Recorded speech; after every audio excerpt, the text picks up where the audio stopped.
There she is. Mommy!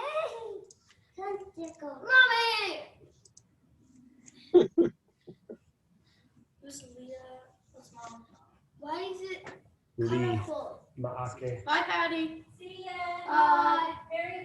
Merry Christmas. Merry Christmas.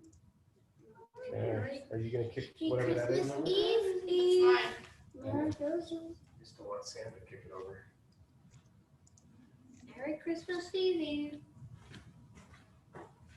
Merry Christmas Eve. You guys, Mom's gonna have some questions for you guys to ask Grandpa Jerry, but we have questions for him right now about like the lambs or anything. Grandpa Jerry, where'd you get your first lamb? I didn't understand what you said. About the first lamb. Get your first lamb. Where did you get your first lamb? Where did I get my first lamb? When I was about 3 years old.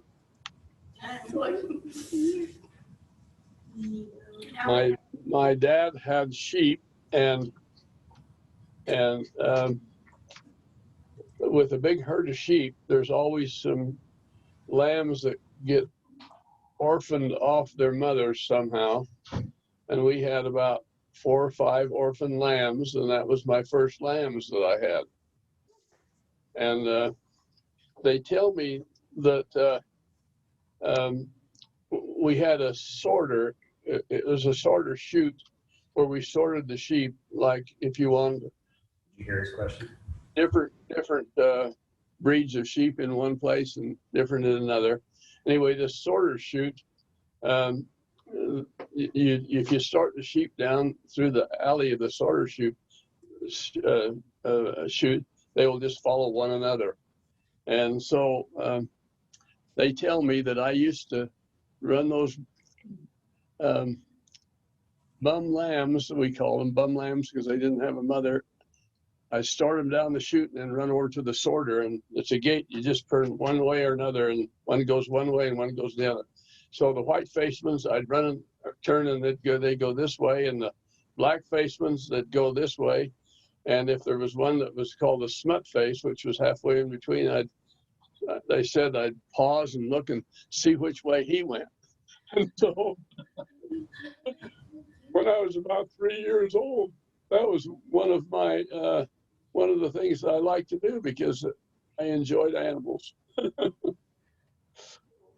That was one of my questions, so there you go. So first lamb. So it was like, how long do we have lambs? There we go. I don't. Sam, go. Mother and dad. Not mom and dad. Not mom. Okay. You gotta say it really loud so you can hear Did you celebrate New Year's Eve? If so, what did you do? Did you celebrate New Year's? If so, what did you do? I'm trying to think. Yes, we always celebrate New Year's Eve. But when I was young, we used to just play games on New Year's Eve, and we had different games. We didn't have any computers. We didn't have any cell phones. We didn't have anything electronic. And so we had to celebrate New Year's Eve by playing games. We had a game called Rook, and there was another eventually that came in called Monopoly, and we played those games. And so we played mainly board games and card games because when I was young, we didn't have anything like you have today. We didn't have anything to look at. And so, when people come to see me, sometimes they'll bring their phones, and in the conversation, it gets really quiet. And I look around and see what's going on, and they're all looking at their cell phones. Well, I'm not used to that because we didn't have cell phones. We didn't even have telephones when I was young. And so we had to communicate by other means. And then we had a party line phone, so that when the phone rang, there was 3 or 4 people on that particular line, and you had a different ring. If it was 2 rings, it was one neighbor, and if it was 3 rings, it was another. If it was another neighbor, it may be maybe a ring and a half. You weren't supposed to listen because it was for that particular family, that ring. And so that was my world when I was growing up.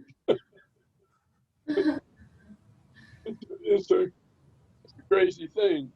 When I look at what's going on now, sometimes it just makes my head swim. Okay, Sophia, what's your question?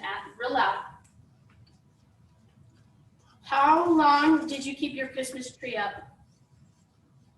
How long did we keep it up? When I was a kid, it came down right after New Year's.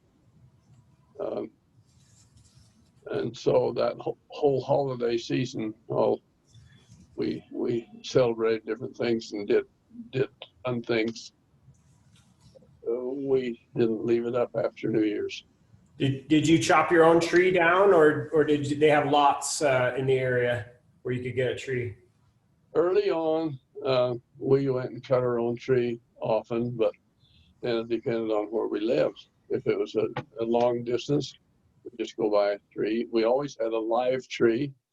We didn't have artificial. I have an artificial tree now, and they're a lot prettier than some of the live trees. But we had, but I like the live trees because I like the smell of the pine tree, and that was one thing that I really enjoyed was the smell in our house. It brought a nice aroma all through the house. What kind of lights were on your tree?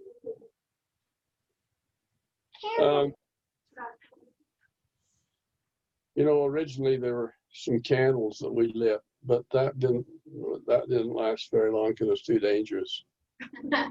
So we had large globes. They're large globes, maybe that big around, and if one globe went out, the whole tree was dark, and so we had to fiddle around and keep screwing in the light bulb in different sockets to find out which light was out. Okay, Reed, what's your question? What was your best Christmas surprise? What was my best Christmas surprise? Yep. Well, I have to go back to telling you a little bit about our Christmas when I was growing up, because we lived on a farm and we had different kinds of animals, and we had cows that had to be milked. And so we would get up early in the morning and go milk the cows and feed all the animals and come in the house, and Mother would have a little breakfast for us, and no one would go in and look and see what Santa Claus brought or see what was under the tree. And our living room was kind of off to the side of the kitchen, and the door was always shut.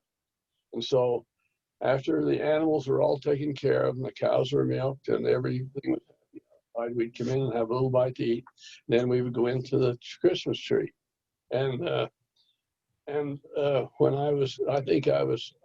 first one I remember about that, I think I was about 5, maybe.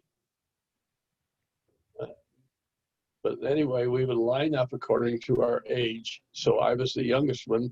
I had 5 older brothers and sisters. I was number 6 in the family at that time. And David came along later. He was number 7. So we'd line up, and I was always the youngest. So I'd line up first, right by the door, and they'd open the door, and then I'd get to go in first. So this first year that we lived out west of Tree Mountain, it was about 1936 or 7, right in there. I remember I got a little red wagon, and that was a nice surprise because I never got anything like that before, because we didn't have very much money. We were quite poor, but we didn't ever lack of anything, but we just didn't have a lot. So I remember this little red wagon, and it was just high enough so that I could put my knee in the wagon bed, and hang onto the handle and take the other foot and scoot myself around through the house in this little red wagon. That was special. That was really a special gift that I had. My boss brought me. That's awesome. Okay, Tama, your question. How many places did you live when you were a kid? Where were they?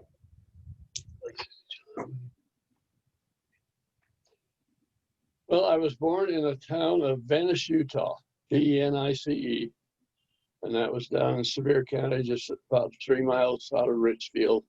And that's where I was born. And we moved from there when I was about 3.5 years old to Logan, Utah. And we moved, and there was a house on 4th North in Logan, 355 East, 4th North, that's still there. It's still, that house is still there. And we drive by. They've changed it quite a bit since we were there. And then from there, we moved out to North Logan. My dad was supposed to go to school, go to university there and get a degree in forestry. But as it turned out, the money that was supposed to be provided for him disappeared because it was during the Great Depression. And so the money dried up. And in the meantime, he was injured in an accident, had to have surgery, and we were without any money at all and had to sell their house and moved out. There was a wonderful family that lived in North Logan, and they found out our plight somehow. Being a kid, I don't know how that happened, but anyway, they had a home that was a duplex, used to be a duplex. So in one end of the home, there was 2 bedrooms and 1 bathroom. The other end of the home was 2 bedrooms, 1 bathroom. They told us to come and stay with them, and they put a rope across the middle of the house and put quilt over the rope. And our family lived in one side, and they lived in the other for one winter season. And so that was just a short time in North Logan, but that was a wonderful blessing to us because we didn't have any place to go. And then from there, we moved out west of Tremont, and that's where I had all my growing up years. It was out on the west side, about 3 or 4 miles west of Tremont. And then when I was about between a junior and senior in high school, my dad felt like it was an advantage to sell that place and move to Deweyville because there was more property. And so we moved to Deweyville. And from Deweyville, I was a senior in high school, and then I I decided I wanted to go on a mission, so I put in my mission papers and got called to South Africa. And at that time, I would have gone by steamship, and it would have taken maybe 6 weeks to 2 or 3 months to get to South Africa. But as it turned out, this was on the middle of December 1950, and I was all primed to go down to the Salt Lake. They didn't have a mission training center, but I was all primed to go there to be trained. They had a place to train you for a mission, and in about 2.5 weeks, I was supposed to go down there. Then I got a notice in the mail that I was being drafted in the Korean War. And so I never did get to go on that mission. But I was in, they allowed us to join a different branch of the service, or if they just drafted you straight in, you'd go in the Army and be a foot soldier.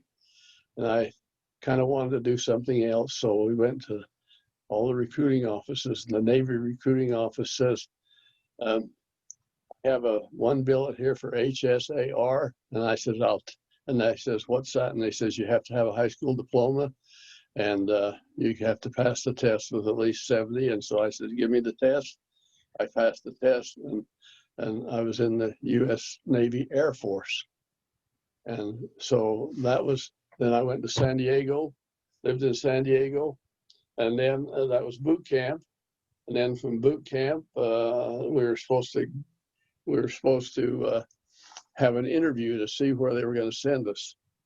And I said, and I went for my interview, and they says, there's not a thing we can do for you.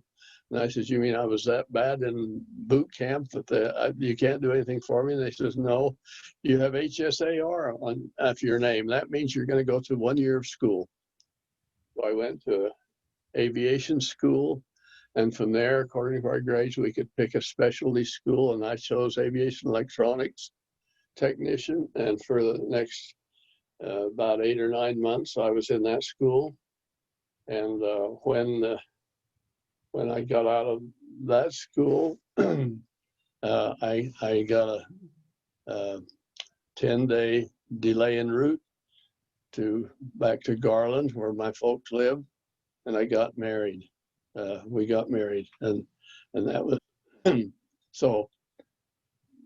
Those different places I was too. I was in Jacksonville, Florida, and in Memphis, Tennessee, and then back to Garland and back to San Diego. I was stationed in San Diego. And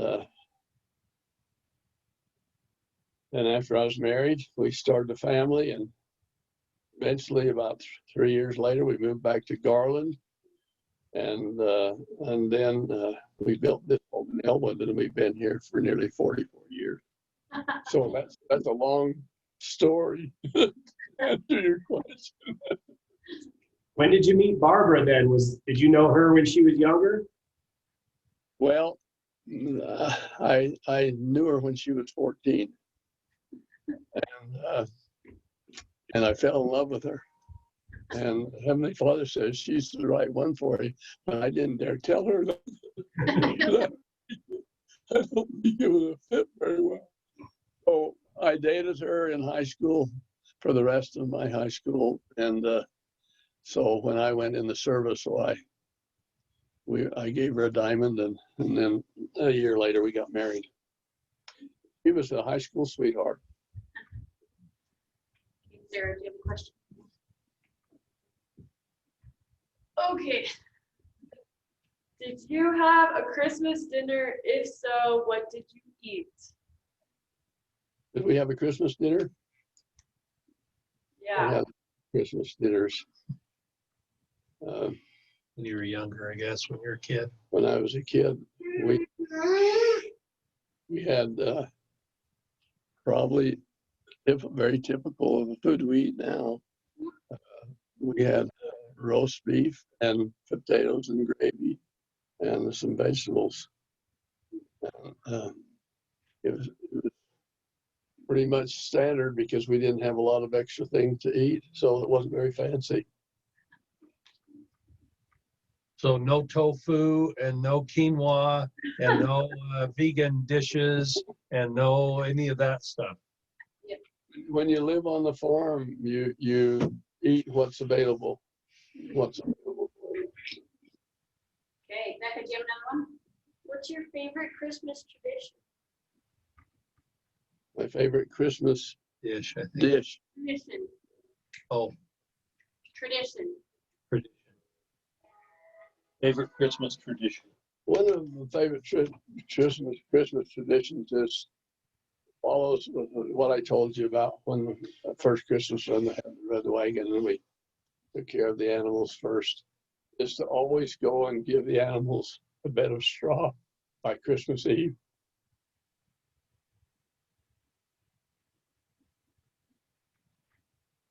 That's awesome. Because I think they should have some of the same blessings that we have.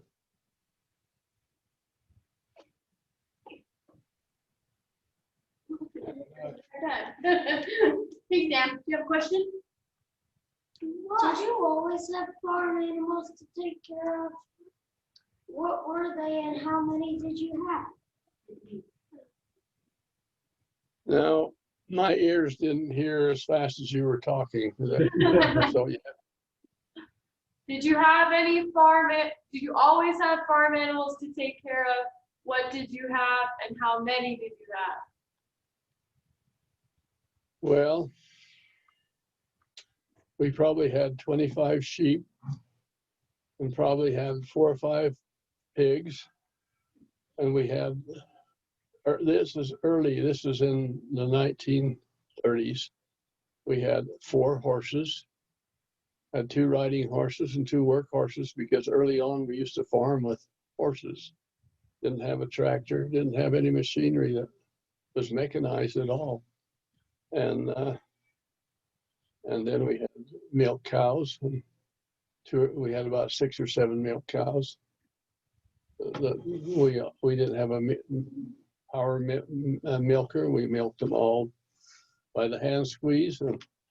And I can remember a lot of times the muscles in my arm would ache from milking the cow.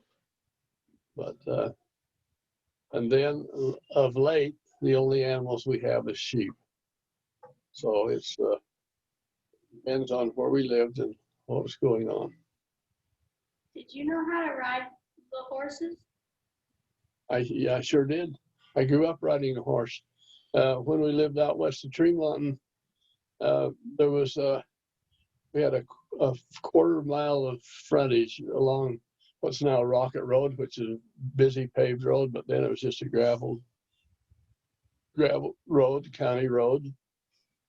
But there was a lot of feed along that road. There was a fence between the road and our field, and so my dad would have me turn the cows out. This is just the milk cows, and herd them along that 1/4 mile road so they could eat all the grass along there. You know, he grew up when you saved everything, so we had the cows eat that grass so they wouldn't have to feed them so much. And so I did it on foot for a while. And then he found a little wild pony that was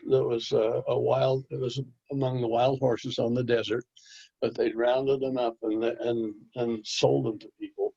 And this little mare, we called it Pony, was the one I rode then to herd the cows, and that was a lot nicer.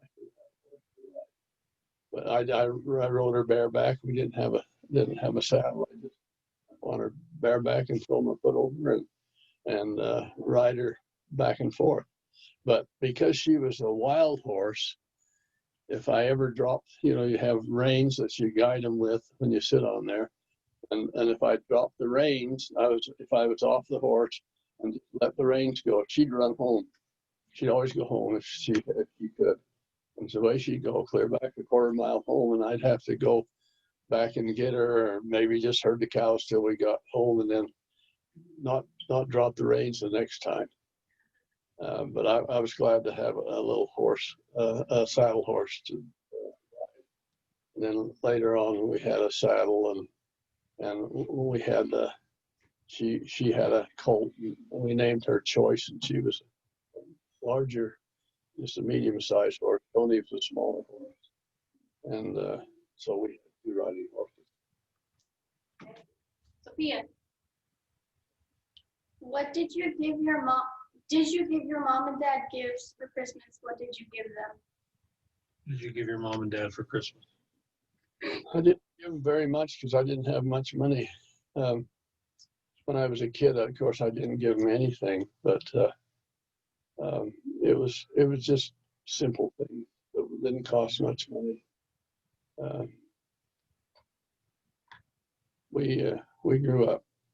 My dad bought a herd of sheep when we were down in Sevier County, and he bought it right during the Depression, because the Forest Service had asked him to do that because there wasn't the cattle weren't eating all the forage, and they were trying to make use of all the forage, and so he bought 1,000 head of ewes, female sheep, and they cost $12.50 each. And when they didn't take into consideration the predators for lambs, they were different than cattle, and so when they come off the Forest Service the first fall, 1/3 of the lambs didn't show up because the predators had eaten, and the coyotes and the bobcats and so forth. And in addition to that, the price of sheep fell from $12.50 each to $4.50 each. And so he was totally broke. And so that's why we came to Logan, so he could go to school and get an education. He always wanted to be a doctor, but that didn't work out. And so because we had small means, we just got him a simple thing. And I don't even remember exactly what we got him when I was young. It was just something very simple. Okay, Reed, do you want to ask the question? How many brothers and sisters do you have? Did you give gifts to your brothers and sisters? Not very much, because we didn't have any money to buy gifts. I have 6 brothers and sisters. My oldest brother was about 10 or 12 years older than I was, and I had his name was Forrest, and then my second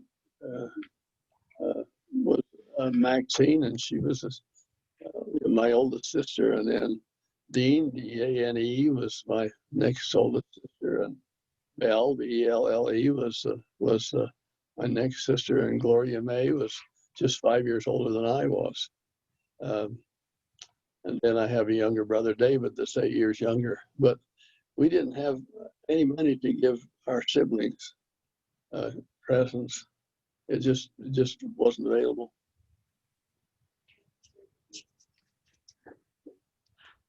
What was the most exciting thing about your Christmases growing up? Well, I told you a little bit about it, but just the fact that we had Christmas and get together and all of the Christmas tree and the decorations in the house, and they were very simple decorations. We made a lot of them. You make these chains with paper. You glue a little piece of paper together and make chains, and we had those chains. But it was just the getting together of our family was probably the most exciting, probably the happiest time. Okay.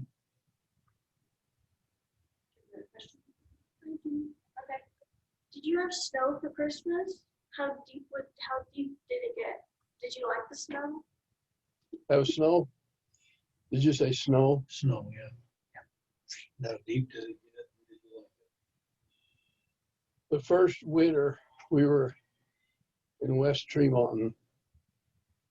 It snowed so deep that it actually the lane off the main road to our house, and it snowed so deep that we couldn't get a vehicle up that lane.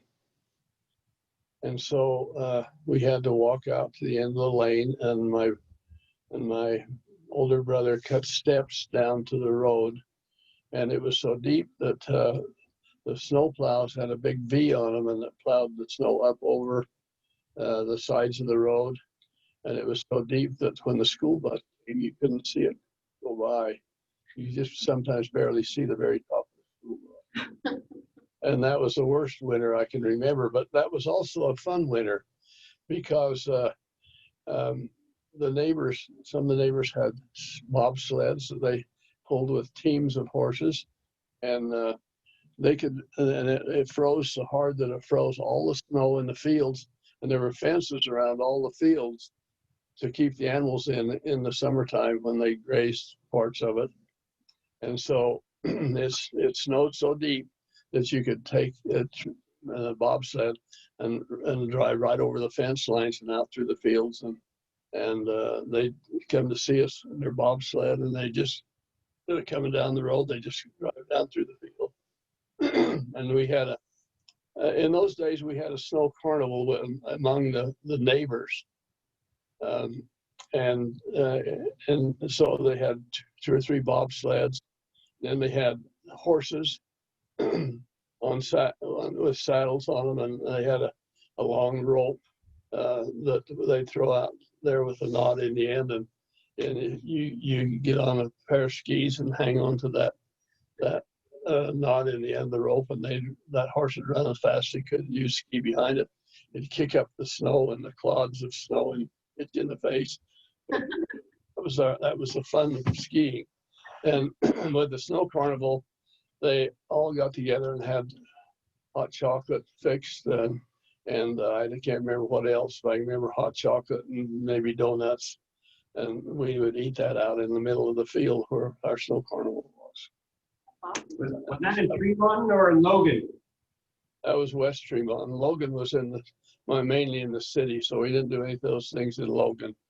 That was when we moved out west of Tremont, and that was the deepest snow I can ever remember that we had. Okay, anyone have another one? But one other thing on that, some of these drivers were kind of young bucks, and they enjoyed turning really fast with the bobsled, and the bed of the bobsled would sit on runners, and if they turned really fast, you could actually turn it over and dump everybody out. Hang on to the reins so the team wouldn't get away, and so anyway, there was a lot of fun and laughter that went along with that, and we'd spend the whole day out there doing that, and that was fun. With that much snow, where did the animals go? Did they just get away? No, we make sure that we would go around inside the fences and tromp a trail around so that they couldn't jump over the fence. But and they would eventually wear it down so that worry about them getting away.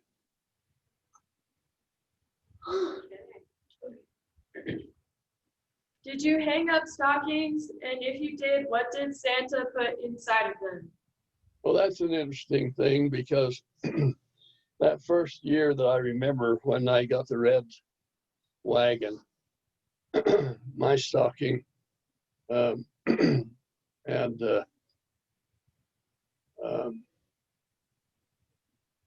mainly nuts, and the nuts were not shelled. The shells were on the nuts, and hardtack candy. I don't know if you've ever had hardtack candy, but it's kind of like taffy when you make taffy and cut it into little pieces. But this, you made it similar to taffy, but it would get hard, and so it was kind of sticky, but not very sticky, because you could, when you dump out your sock to see what was in it, there would be nuts and candy and maybe a little trinket of some along with it. And then later on in the years, we got an orange in and that was really living because we had an orange along with the nuts and the candy. Want to have any more questions? Any other questions you can think of? There was another thing that was kind of a rarity, and that was a coconut. A coconut? We never had coconuts except during the holidays. And I remember the coconuts have three little eyes in the end of them, and you poke a hole with a nail or something and then drain out the coconut water and drink that, and that was good. Then we take a hammer and break the shell and break off a little piece of coconut, and that was really good. I enjoyed coconut. That was kind of a specialty for me. Coconut for Christmas once. What did you say? Said one year they got coconuts for Christmas. Oh yeah. Well, that was a special item when we were growing up. Yeah. Where did you get that marble thing? The marble toy has in its closet down the hall? Yeah. Oh. Probably is stolen. Well, I kind of missed that. You have a marble toy in your toy closet at the end of the hall. I wanted to know if you knew where you got it. That's been too long ago. Yeah. That's some of those toys in the closet have been there a lot of years. And we've been in the home for 44 years, and some of them have been there almost that long, or maybe longer. Well, is there anything else you want to share with us that we haven't brought up? Let's see. What did I have written down?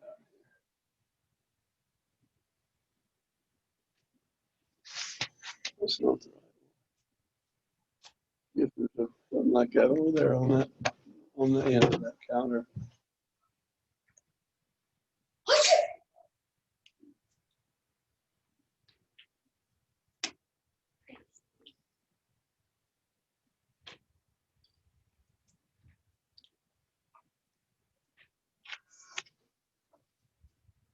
While he's looking, I'll tell you a story that you'll find interesting. You've maybe heard it, but I'll tell it, your kids haven't heard it. When I was maybe Reed's age, I don't know, I was probably a little older than Reed, but anyway, I was a kid still, and we had little baby calves, and we'd have to feed the calves night and morning, because what we did is we would go to these dairy farmers, and they would sell us their newborn calves as soon as they were, shortly after they were born. And so we had to teach the calves to drink out of the bucket, and then we fed them on a bucket for however long they needed milk before they could be weaned off of the milk and put out into the regular feed, the hay and the grain and whatnot. And so we had these little pens, and each one of those little pens had a calf in it. And we'd have to go out there and we'd have to mix up the milk. And it was in one of the farms that these guys owned at the time, and they had a little house, and inside this little house was a little stove, and the stove kept a heater in the stove, and they had a propane tank. The pump house. And yeah, it was where the pump was kept. And anyway, they had this little heater in this propane tank, and it was always warm inside the pump house. And then they put 2 metal 5-gallon buckets on that stove so that when we got there, we could take the warm water and mix up the milk and go feed the calves. Well, I don't know. I didn't want to do that. I didn't like particularly doing it, and I especially didn't like doing it when it was cold, because it was cold. and anyway, so one particular night, I was at home, and it was nice and warm, and I don't know what I was doing. If I was messing around or watching TV, I don't know what I was doing, but Dad came home and he said, "We've got to go feed the calves." And I said, "Okay, well, we'll do that later." And I went up and got into bed because I did not want to go feed those calves, and it was cold. And so he came up and he says, "Get out of bed. You're going to come feed these calves." And so I said, I really didn't want to, but he said, "You get out of bed, we're going to feed the calves." So I got out of the bed, and we got in the truck, and we headed out to feed the calves, and we had to drive 4 or 5 miles out to where the calves were. And he complained all the way out there. I complained all the way out there, and I got a new plan in my mind. I thought, if I pretend like I'm asleep, then he will let me sleep. Surely my kind, generous dad will let me sleep and not make me get out in the cold and feed these crazy calves. So I pretended I was asleep, and we pulled up into the yard where the calves were, and I did my very best sleep imitation.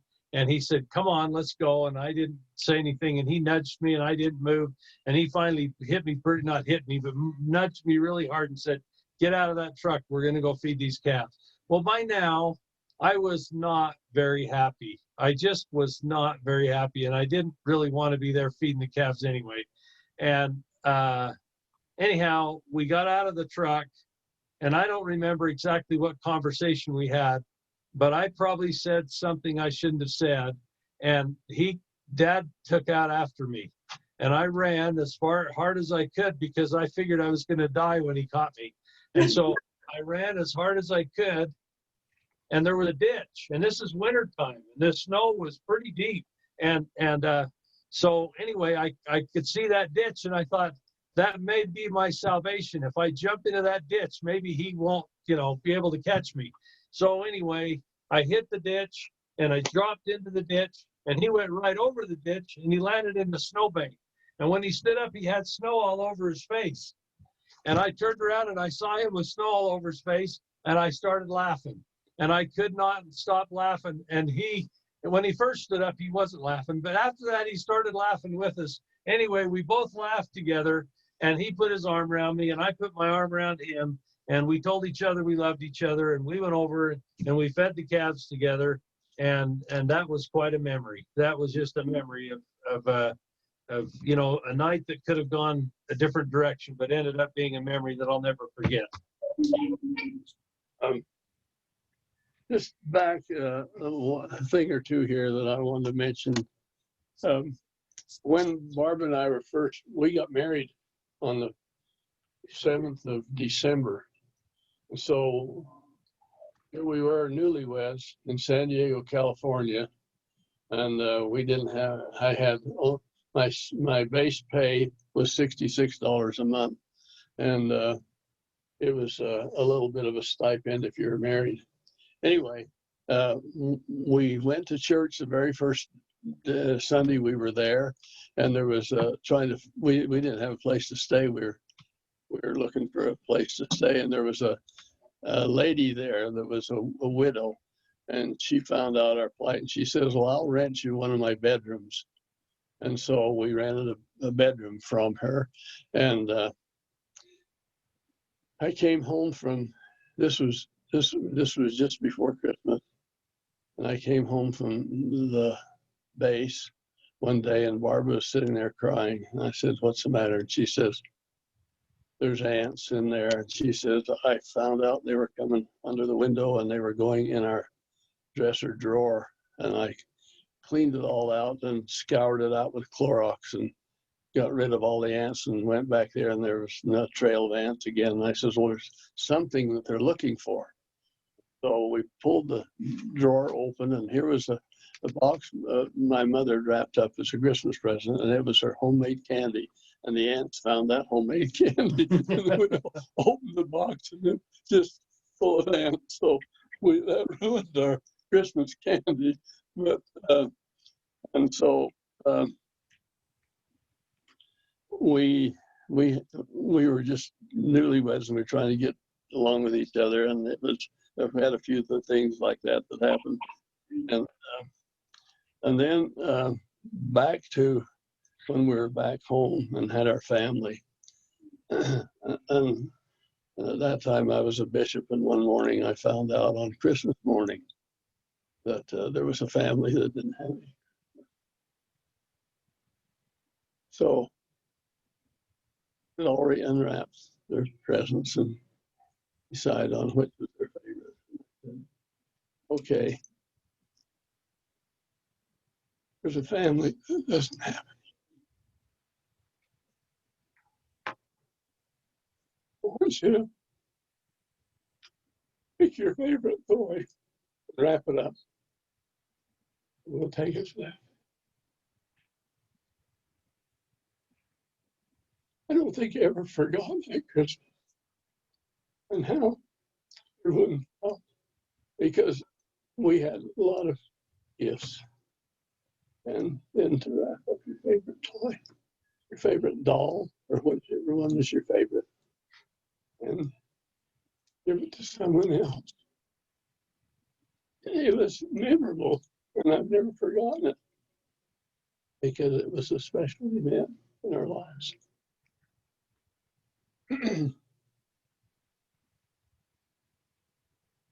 Those are the main things I wanted. I lost the truck that day. I don't mean to say that it wasn't a special day. It was a very special day, but I remember that I loved that truck, and we wrapped that up and gave it to that family.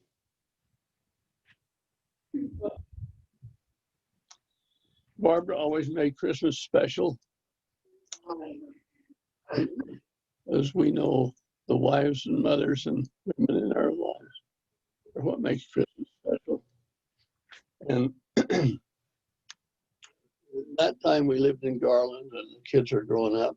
Barbie dolls were the very special thing. There's still some Barbie dolls around, I'm sure. At that time, those were the most important dolls, Barbie and Ken.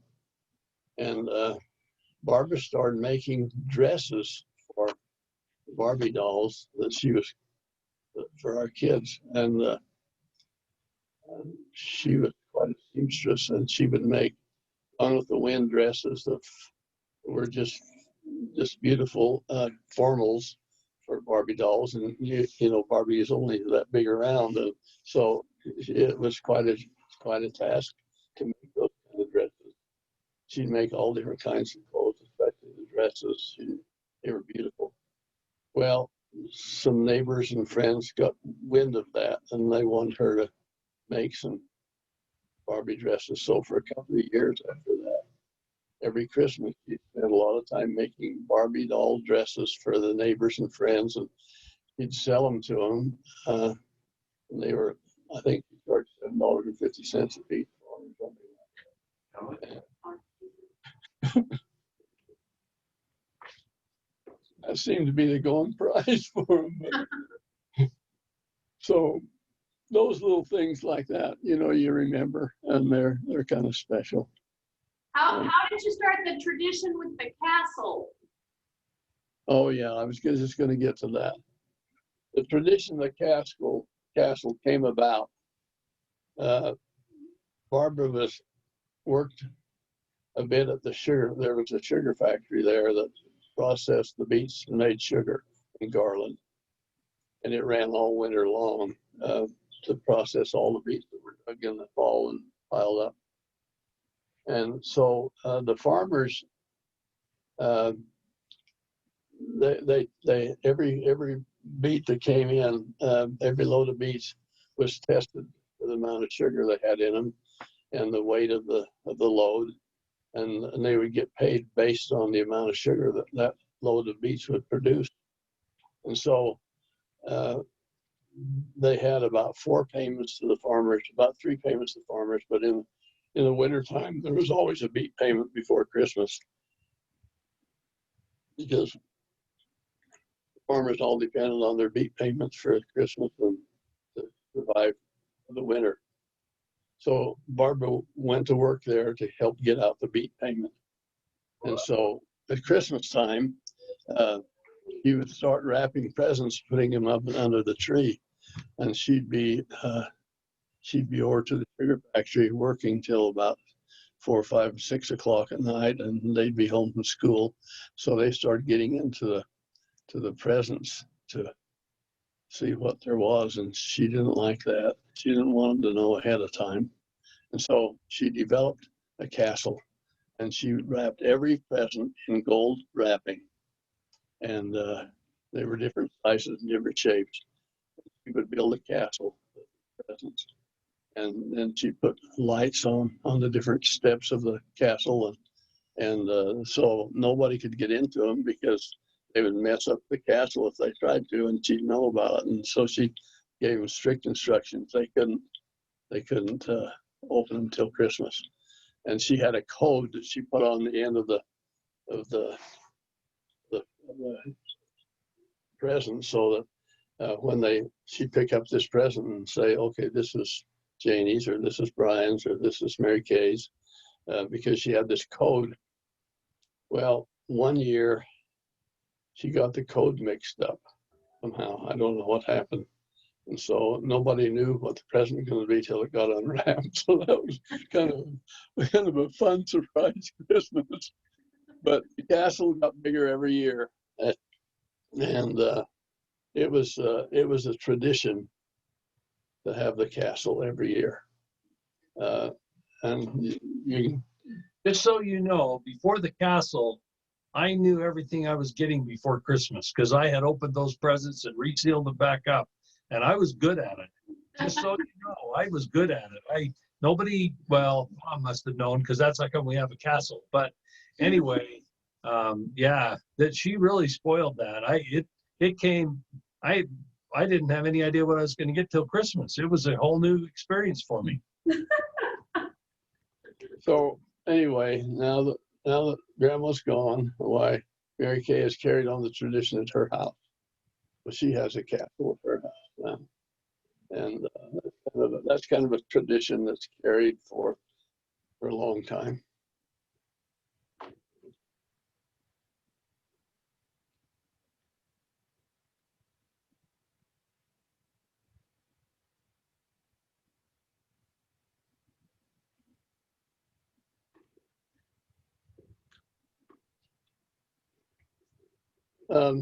When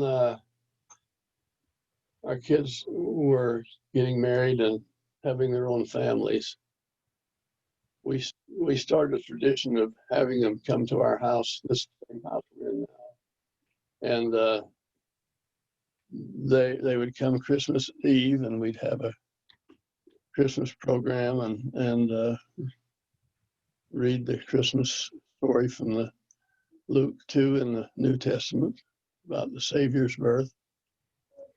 And then this one bedroom that's down the hallway on the left would be where all of the kids, all the grandkids would stay. They'd all stay in that one room together. And they used to have a really good time, didn't they? They all slept. Some of them slept on the bed, some slept on the floor. And on Christmas morning, they'd want to get up and go see what they had, and we wouldn't let them out till a certain time of day, till everybody was here and the parents were back, because the parents kind of went home and the kids stayed overnight. Some of the parents stayed here, depending on how far away they lived, and they really loved to get together as grandkids and learn to love each other, and then they had all the way around the family room. Each family had their own Christmas setup, Santa Claus and their kids, and then one year Barbara said, "I think it's time that you go to your own homes. There has to be a time, and I think it's now." And so she said, "This will be the last year when all the grandkids will be together here in our house." And Ross said, "There'll never be another Christmas."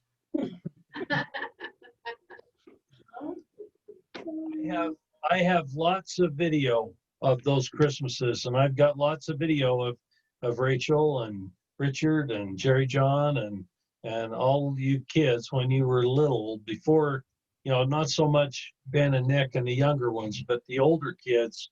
I have lots of video that one of these days I'm going to get edited and I'll get copies of it for you. But, doing the puppets for the Here Is the Star Shining So Bright, all of that, all of those stories, all of those with the puppets. Those hand puppets.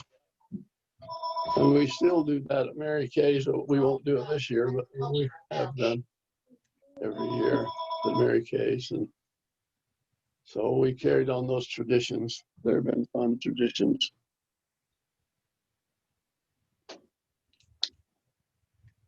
Very cool. Well, thank you so much. This has been fun. It has been fun. Thank you. Thank you for the opportunity. Yeah. Let's do a selfie. Everyone come stand right here in front of the TV, and then we'll take a picture with Grandpa behind us. Your photo. So. Okay. You gotta be able to show me.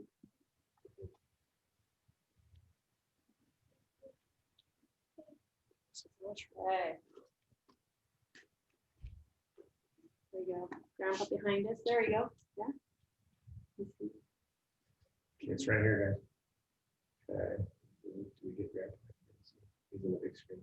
Okay, is everybody in? Mm-hmm. You gotta get closer. 1, 2, 3, cheese. Okay, we'll have to send you that picture that we took with you in it. So we'll have to show you. Sean will have to pick up this computer and show you our tree this year. We cut it down in Brian Head. And it was 6 feet too tall for the house. So we had to cut off 6 feet of it. No, 8 feet.